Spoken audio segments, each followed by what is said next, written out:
Okay, in this part of session 1, we're going to look at how to squat and how to hinge. Now these are two of our primary lower body movements that ensure that we can move up and down from the floor and pick things up from the floor safely and with good form, and not sort of overutilizing areas like the lower back and those that are prone to more dysfunction and pain. In order to teach this and to work on this, you'll need a chair. So I'm just going to ask Anne to come and take a seat on the chair for me.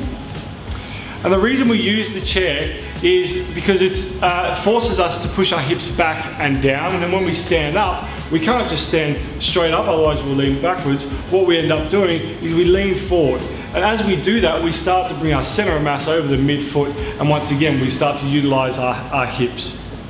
So to practice, all I want you to do from there is take your feet out a little bit wider than hip width.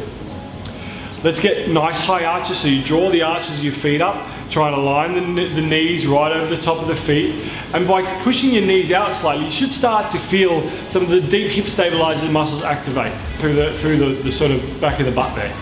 Now, hands out in front. Now, before you stand straight up, rather than using your momentum, what I want you to do is start to lean forward until you feel as though most of your weight is over the middle of the feet, and then push yourself up. Excellent. Now, if you do the same thing going down, what you'll notice is as Anne sits back down, the first thing to go is her hips start to move back, and then she lowers herself down, keeping her center of mass right over the middle of her feet there. Now, I want you to have a go of that nice and slowly. See if you can do the same thing. Lean forward. Once you've got your center of mass over the foot, standing up. Now, a couple of things, so just stay hands down. I'm just going to come down and see what's happening down at the feet here. So, as you work into this squat position, we've got the feet facing forward.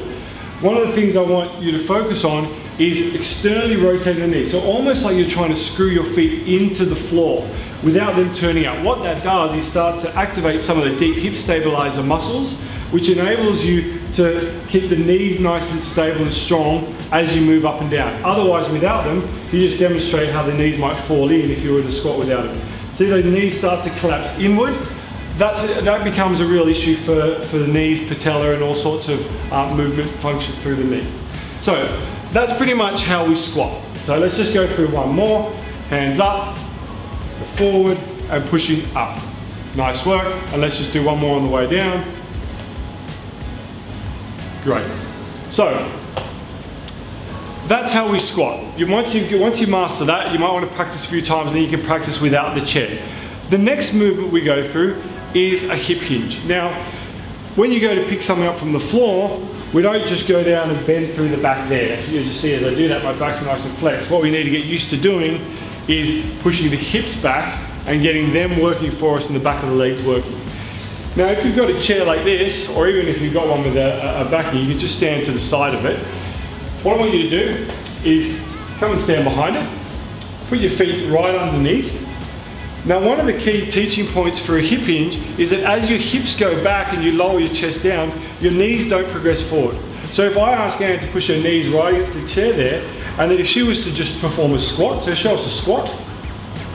See, as she squats, the chair starts to move forward. That means that her knees are moving forward. We don't want that. So if I ask her then, now once again, push the feet underneath the chair, and just keep a nice neutral spine, push your fingers on your hips, and just push your hips back as far as you can while leaning forward. Now you see as she does that, nice neutral spine, chin tucked a little bit. She's working through the hips rather than flexing through the lumbar spine. And now she's in a position where she's able to reach out and pick something up if she needed to. Okay, standing back up. Now a little test for this one to make sure that you're not flexing through your spine.